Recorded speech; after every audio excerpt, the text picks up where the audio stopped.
Vayetze Yaakov Beersheva. Just the backdrop. Yitzchak had said to Yaakov he should go to the community of his mother's brother and find a wife there. Take a wife from that family. Yitzchak was not aware why Yaakov was leaving Beersheba and that he's actually fleeing. He didn't realize it. Rivka, of course, understood because she was made aware that Esav vowed to kill him because it was conveyed to her through Ruach HaKodesh that what Esav had in his heart, that he first opportunity he would have, he would kill Yaakov. Except when Rivka shared it with Yitzchak, why she wanted to leave, she says, Katzli b'chayai, I'm disgusted with my life. I don't want Yaakov to marry wives as Esav married wives, because they were idolaters, they were Canaanites. Therefore, let him go to the home of my brother and take a wife from there. So Yitzchak was not aware of why Yaakov was leaving, because Yitzchak never knew that Esav was a Russia. Never. It was never divulged to Yitzchak that Esav was a Russia. He was kept in the dark continuously. Why? As we explained. Hashem had concealed this from him. So Esav, initially, he should want to give the bracha to Esav. And ultimately, the strife and the contention between Yaakov and Esav is due to Yitzchak being unaware. Until the end of time, the whole concept of Esav Soni Yaakov is due to this moment, what happened. That Yaakov had taken the brachos, which Esav believed Yaakov had no right to take. Okay? Now, the last Rashi told us had made a calculation that if you calculate the years, there are 14 years missing. Now, when Yaakov left Beersheba, he actually detoured to the Yeshivas Shem Ve'aver, and he spent 14 years studying in Shem Ve'aver, Torah. So, in total, how many years was he away from his parents? It was 22 plus 14, 36 years. But we find that he was only punished for denying his parents kibbud aveim 22 years. So Rashi cites the Gemara Megillah that was due to the merit of Torah that he studied for those first 14 years that he was not punished. Because those years were dedicated to the study of Torah. We'll see in a moment to what level it was dedicated. Because we find here, we're going to read in a moment, that when he came to Har Moriah, it says, Vayishka b'mokom hahu, he lied in that location to go to sleep. So the inference is there he lied, but after 14 years, he had studied Shem Ve'aver, his level of immersion in Torah was such, he never lied down. He would fall asleep just sitting or standing. That was his level of commitment and fully involvement in the study of Torah for those 14 years, which we will discuss. Yaakov left Beersheba, he went to Choron. Choron is the community of his mother's brother. Rashi, famous Rashi. Because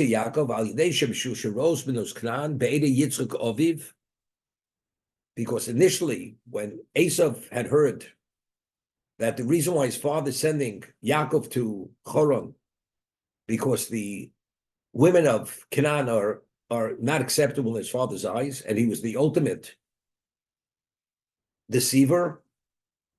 So he wanted to show his father that, that he wants to emulate his father.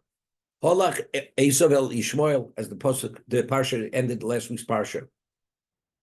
Hipsika inyan the parsha Yaakov said v'yar Esav ki beirach b'shegoma chosli nirishim. So after it speaks about Esav marrying Ishmael's daughter, he married the daughter of Ishmael, Achos Nevoyos. We're going back to speak about Yaakov, V'yetzei.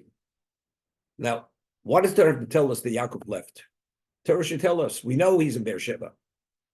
The Torah should just say, V'yelech Yaakov Chorono. Yaakov went to Choron. What does that have to tell us that he left the location where we know exactly which location he is? If you're in New York and you're going to Washington, you don't have to tell me, and we're wary in New York, that you left New York to go to Washington. You're going to the destination. So why does there have to focus on leaving the location which he was at? Lo yitzorach lichtov elo v'yelech Yaakov chorono loma hiski yitzioso. Why is it important for the Torah to mention his leaving the location? Elo magid sheyitzias tzaddik min hamokim osa roshem. Teach us, to tell us that when a tzaddik leaves his location, there is an effect. There's an effect. The location is affected. Here, it's diminished. When a tzaddik is in the community, he's its splendor, its radiance, and it's its beauty.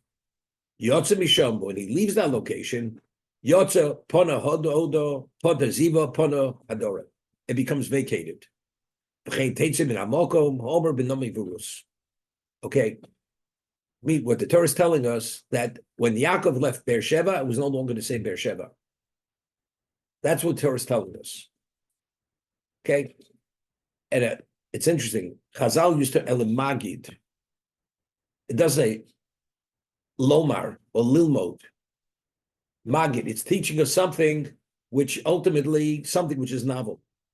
I wouldn't have thought it was reality, but what's the chidush here? When Yaakov left Beersheba, who remained in Beersheba? Yitzchak and Rivka. Yitzchak being the patriarch and his mother being the matriarch. Despite the level of kedusha due to his parents, his leaving that community was no longer the same community. Was not the same. That's what Torah is telling us over here. The Yitzchak. If you only have the posting by Nomi and Rus, what was Avos Moav? It says they left Avos Moav to return to what? To Eretz Yisrael. So it's understood. Originally, it was devoid of kedusha. When they left, they were the only kedusha there. So they left. It became vacated of kedusha. There was no other kedusha there.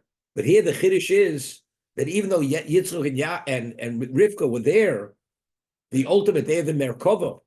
So the Shechina is there. Nevertheless, when Yaakov left, it was no longer the same location. It was not the same place. We had mentioned that regarding the Morsa Machpelah, when it was transferred from the possession of Ephron to Avram, it says Vayokom Asoder. The field rose, the cave rose, the trees, everything rose. So Rashi is over there. Yotza Mirushus Hedjut Lurushus Melech. It went from a commoner status to the possession of royalty. Because of now it's owned by a different person, Hashem values that location in a different context. It's no longer the domain of a commoner. If a tzaddik is in a location, it's a different location. Once the tzaddik leaves, the location doesn't have the same value in Hashem's eyes. Despite Yitzchak and Rivka being there. Yaakov's not there, it's no longer the same location. I mentioned when we learned this a year ago, the Chazon Ish, Zechat Tzaddik Livrocha, he left Europe after the Chofetz Chaim passed away to go to Eretz Yisrael. When he came to Eretz Yisrael in those years, maybe it was 1936, maybe it was early, 34, 35, Chofetz Chaim passed away in 1933. Where he went, it was literally, and it was sand dunes. That's what it was. Bnei Brak. And why did he leave Europe? Because the Chazon Ish held that as long as the Chofetz Chaim was alive, the status of Europe had the status of Eretz Yisrael. Once the Chofetz Chaim passed away, it was no longer the same, didn't have the same value in Hashem's eyes. He went to Eretz Yisrael for that reason. And they used to explain it with a mashal, with an allegory. If you would ever look at the map in the time of the Chofetz Chaim, even the time of the Chofetz Chaim, and you'd look for, I tried to identify where Berlin is on the map. Berlin, it was a large black circle, and in bold letters it said Berlin. You want to know where Paris was? Same thing. You want to know where London was? Same thing. If you want to know where Radin was, or Radun, which was the community of the Chofetz Chaim where the streets weren't even paved, even with a magnifying glass, you'd have difficulty locating it on the map. So they said that's the terrestrial map. What about the heavenly map? Look at Hashem's map. You look at Hashem's map, Radin is 98% of the map. Look for Berlin, look for Paris, look for London, you barely can locate it. The Chofetz Chaim being in Europe, that was the ultimate. That was considered the status of the ultimate. That was the capital of Europe, Radin. Once the Chofetz Chaim passed away, it became a ghost town. It was totally vacated of Kedusha. Chazon picked himself up, went to Eretz Yisrael. Just that's the backdrop on what Chazon left when the Chofetz Chaim passed away. That's Vayetze Yaakov Be'ersheva V'yel Chorona. There were other Gedolei Torah. There were other Torah sages there. But in terms of what the Chofetz Chaim was a dimension unto himself. I have something to say. And Eliezer was sent to find a wife for Yitzchak. Avram had sent all documents stating that all his wealth, besides what he had taken along, the jewelry that he'd given to Rivka and all the delicacies, he took 10 camels. So if he gave such wealth to his slave to negotiate for the hand of Rivka when his son is going, he didn't give that kind of wealth because Rivka knew exactly who her brother was. And she understood that unless you're coming in with a king's fortune, a king's ransom, you're not leaving there. You're stuck there forever. She understood this. So the only way to negotiate the hand of his daughters or daughter was only to come with that kind of wealth. Yet, Yaakov says, when he realized that he was going to be confronted with Esav, and he spoke about all the bracha Hashem had given him, he says, I crossed the Jordan with only my walking stick. So Chazal make it a point, what happened to all the wealth? So over there, Chazal reveal that when he had fled, he had wealth, but Eliphaz was sent after him to kill him because he was fleeing for his life. Now, the Medrash says something interesting, which most of you don't know. How did Esav know exactly where Yaakov was going? He had detoured to what's his name? To Shem Ve'aver. He spent 14 years, and now he's going from Shem Ve'aver. He's going to Choron. Who informed him? You know, informed him. Yishmael. Yishmael informed Esav that Yaakov is going to love him. That's how he knew. And now Esav sends Eliphaz after Yaakov to kill Yaakov. So Yaakov has this discussion with him because Eliphaz was tutored by his grandfather, and his grandfather told him that there's a mitzvah of what? Kibbur of aim, and his father was exemplary of this. Esav, his honor of his father was one of a kind, even more than Yaakov. And that was one of Yaakov's concerns, that Esav had the mitzvah of Kibbur of aim. So if Eliphaz was told by his father to kill Yaakov, there's no question, he's going to kill him. What about Lo Tirtzach? What about, there's a Torah violation of committing murder? It's one of the Shev Mitzvahs Nei Noach. So Yaakov says, but you learn from your grandfather, Ani Choshev Kemes. Your father wants I should be considered a mess, like a dead person. If you take all my wealth and I remain just with the shirt on my back and my walking stick, for all intents and purposes, I'm like a dead person. Eliphaz was satisfied with that. Took his wealth. As a result of that, when Yaakov arrived in Choron, he arrived only with his walking stick, and he had only the shirt on his back, nothing more than that. As a result of that, he was stuck there for 14 years for the wives, and 6 years to earn his wealth, to make his fortune. Right? That's the background on this. We'll discuss this in a moment. When we discussed it, I mean, when Eliphaz came back, you don't think Esav said to him, so Eliphaz, tell me what happened. Did you kill Yaakov? He says he gave me a lumdisha understanding of why I don't have to kill him. You don't think Esav was infuriated? He probably broke every bone in Eliphaz's body. Well, what kind of answer is that? I told you to kill him. Give me Oni Choshev Kemes. So if you remember, Alan, we explained this last year. Alan, what's the story? Yeah, no. Okay, let's hear it. No, no, no. No. He's great. He's grasping for straws. Okay. No, Okay. you gave the whole story about the well. No well. No, but Has nothing to do with that, Alan. Let's answer this question. The bracha that Yitzchak gave to Esav, the one bracha he says, turn back to Toldos.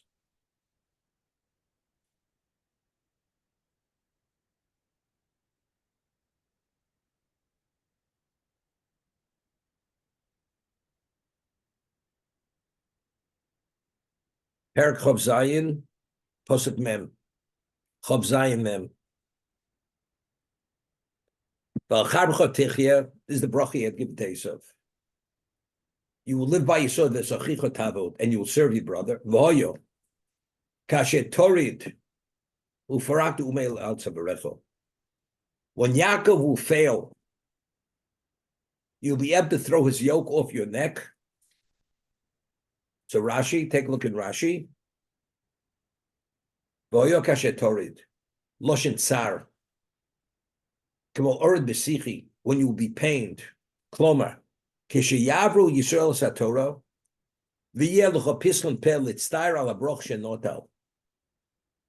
when the Jews will violate the Torah, and you'll have a basis to be pained that you were victimized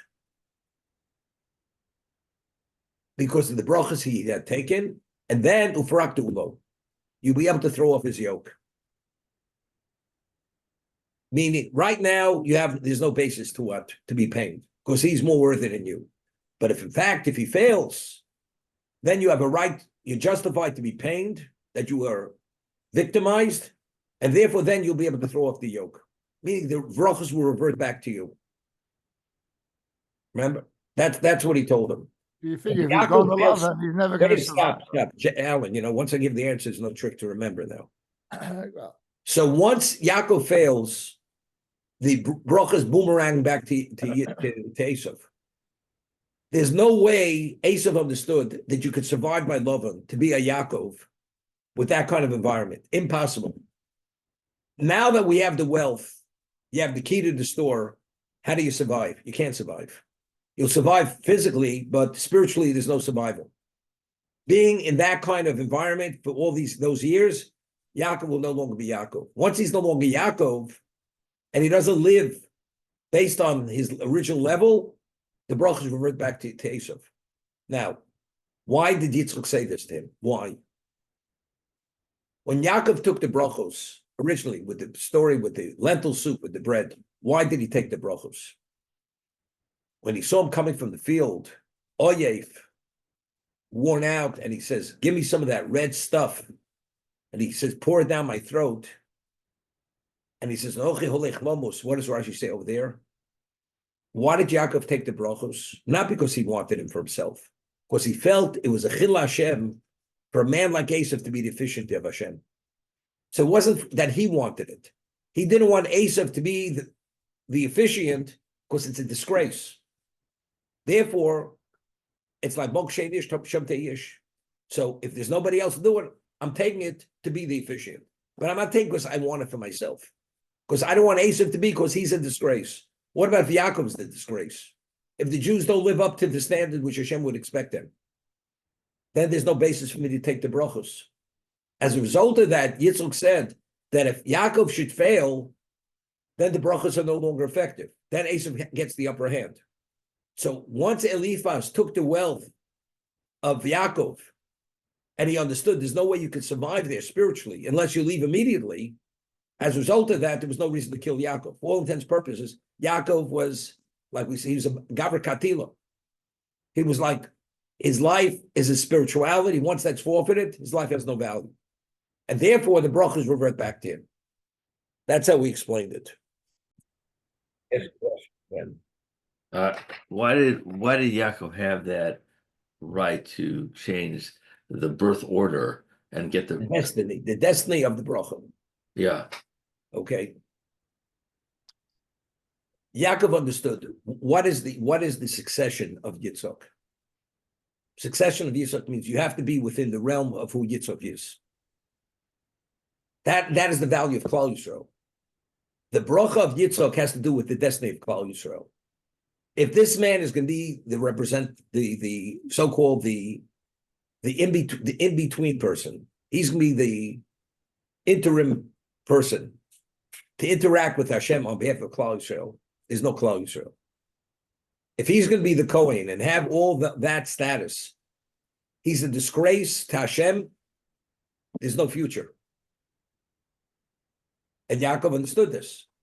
Therefore, he took it away from him because if he's the man, there's no future. Not that Yaakov should be the future, but with him, it's the ultimate disgrace.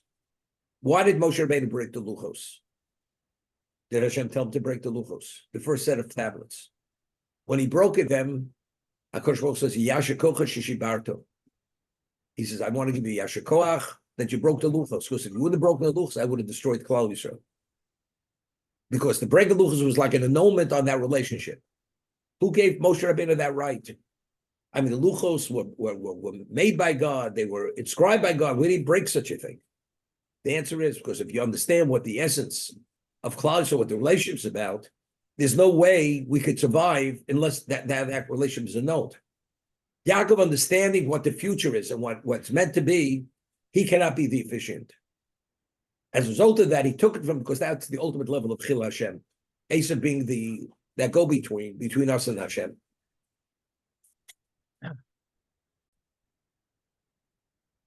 Vayivka b'mokom. He met the location. Vayivka. What is Vayivka? So Rashi, famous Rashi. Vayivka is an expression of tefillah. From here we learn that Yaakov tikin arvis. Right? It says by Avram tikin shachris, Yitzchak tikin mincha, Yaakov tikin arvis.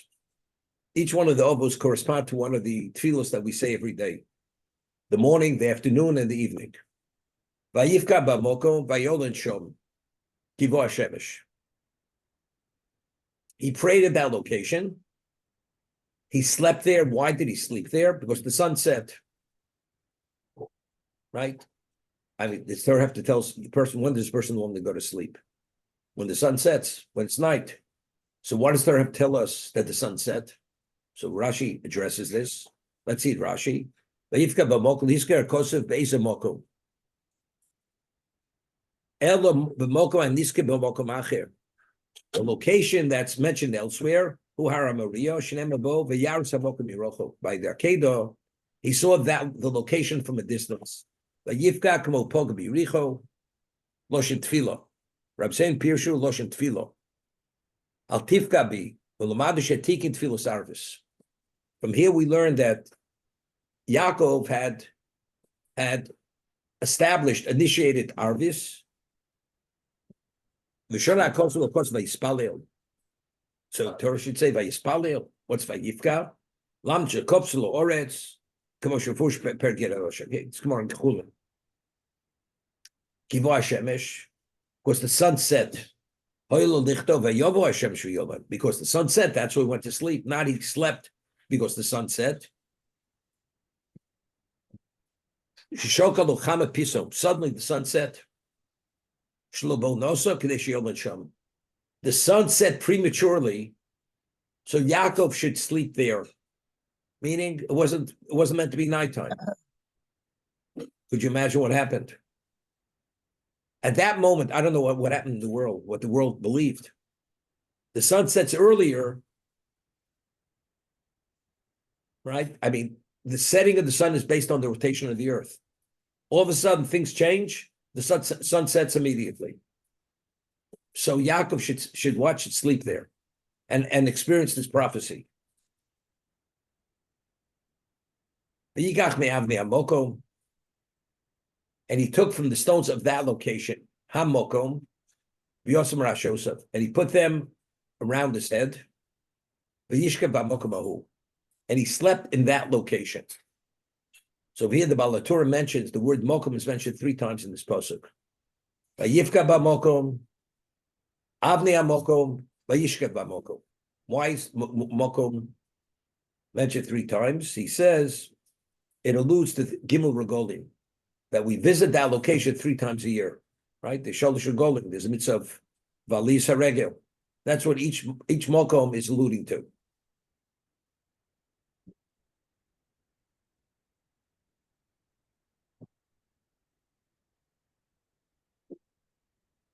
Vayasem Rashosov, also Kimin Marzev Sovin Lurosho, Shiorem Nechayas Ros. He put the stones around his head, not on his head, as a encirclement to protect him from predator animals. When he's sleeping, he could be attacked. And we know an animal, when it attacks, it goes for the jugular vein. So the head is the most vital part of the body. Therefore, he put the stones around his head. It's chilum, rivo, zoom, zu. So the stones, they started to fight with one another. Okay? Discuss this. Zosomer Shalai Tzaddik Rosho, Zosomer Olayaniach, Yad Osai Kodesh Baruch Hu Even Achas. All of a sudden, all the stones were fused into one. So Shenemar Mikach Eso Even Somer Ashosov. He took this, he put stones, and then when he woke, he took the stone. Meaning all the stones were fused into one stone. Okay? Vayishka B'Mokom Hahu, Loshen Niyut. He slept in that location. What's the inference? But the 14 years that he had studied in Aver, he did not sleep, meaning he did not lie down. Because he was so immersed in Torah, he like dozed off, but he did not lie down to go to sleep. Rabbi, what's the understanding if Abraham and Yitzchak kept the whole Torah themselves? They didn't daven Mincha and Marav? Okay, we'll talk about it. What does it mean? TK. Each one legislated, enacted that particular tefillah, right? Talk about this in a second. I just want to make a point. The Gemara tells us, Godlu shibush and yosim limudam. The two things. When you study Torah, you study Torah. It says, it should say 40 years, which he learned. He learned at Shem in Beis Ever Lo Shochav. What's Sheshimesh? Shimush. Shimush means you've mentored. It's more than just learning abstract Torah. It's the applications. It's how to navigate the world through the Torah. It's like the Gemara tells us in Brochus that Mishachar Beis Hamikdash HaKadosh Baruch Hu lo me'od dalar amma shel halacha. When the Beis Hamikdash was destroyed, the only value in the world is dalar amma shel halacha. It's definitive halacha. Exactly how to behave, how to deal in every situation. It's the application of the Torah. Sheshimesh. Now, what did he learn in Yeshiva Shel Aver? Who was Aver? Aver was the son of Shem. Shem ve'Aver. But it was Shishimesh bebeis Aver. Yaakov, we discussed in the past, Yaakov never believed, he's 63 years old now, at the time he took the brachos. He never believed he'd ever have to leave Eretz Yisrael. Kol ador b'chutz le'elo Eloha. You leave Eretz Yisrael, it's like you have no God. As we said, you're under the archangel of what? Of that location. He never believed he'd be in the environment such as Choron. It's an environment which spiritually you can't survive. So unless you have some level of understanding with the spiritual realm, how to counter whatever that is, you can't survive. Who was Aver? Aver was the son of Shem. Shem survived the Mabul. So all the evils that exist in the world, through the Torah, Aver understood how to contend with all those evils. How do you counter every level of evil? He went there to be mentored, and that's Sheshimesh Aver.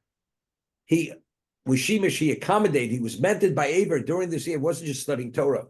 He was mentored, the application of that Torah, how to deal with every issue that he's going to be confronted when he goes to Choron.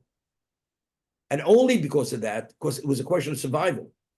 I mean, why wasn't he held accountable? He studied Torah, but what kind of Torah did he study? Is the Torah, without the Torah, he wouldn't have come back. The reason why he was able to survive is because he had the Torah that he had spent 14 years in Aver, Sheshimesh Aver. The Gemara says in Brachos, Godlo Shimush and God Yosemi Limudam. Greater is the Shimush that you're mentored by a person even more than studying. You know, you could have the computer download everything under the sun. But when you study from a great person, it's more than just the knowledge that he teaches you. It's everything that goes along with that knowledge. To be able to internalize the knowledge and know exactly how to apply it in every situation. That's Shimush. You know, I'll give you an example. People studied under Moshe Feinstein, who was the posek of the generation. People studied under great people, same halachas. But Ramosha being the posek, when you studied under him, you knew exactly how to actualize and apply it in all those situations, because that's who Ramosha Feinstein was. So that mentoring was a different level of mentoring. Studying the Torah under Eger, it was the Torah that he mentored Yaakov how to deal with all the evils of the world on the most extreme situation. And that's why he spent all those years there, and he was immersed to that degree because it was a question of survival. Without those years, he couldn't have survived Choron, the environment of Lavan.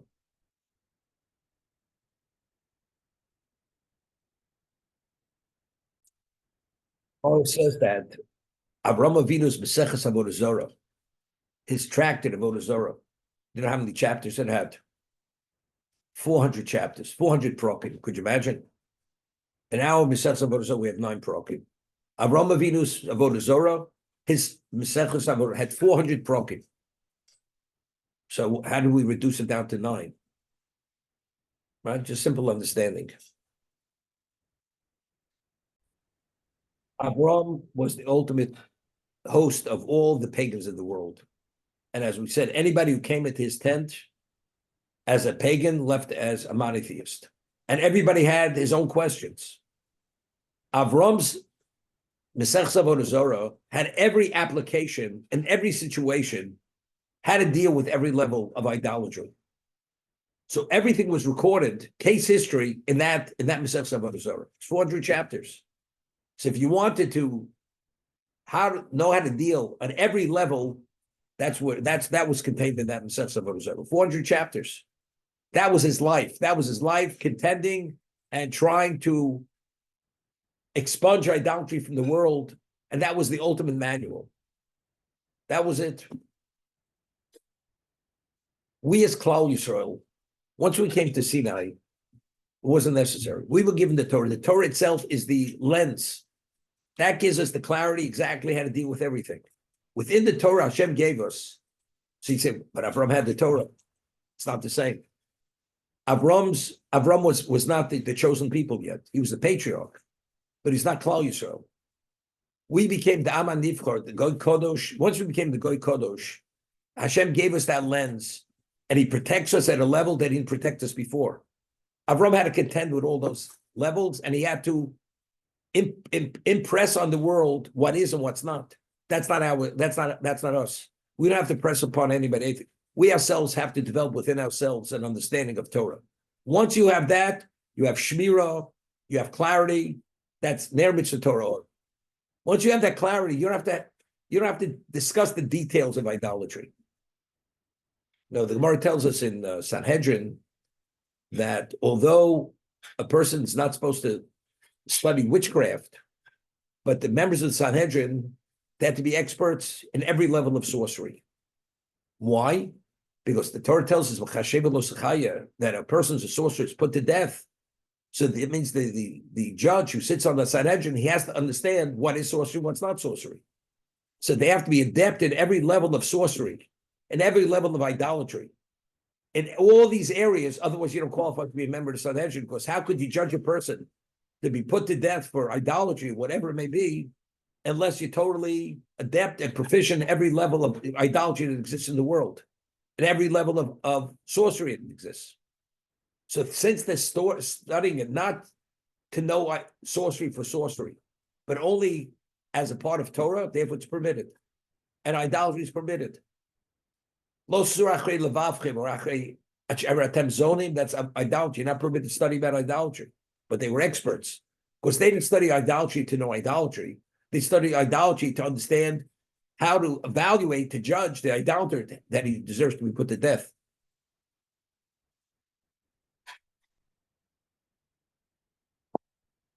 Okay, we have to do the halacha.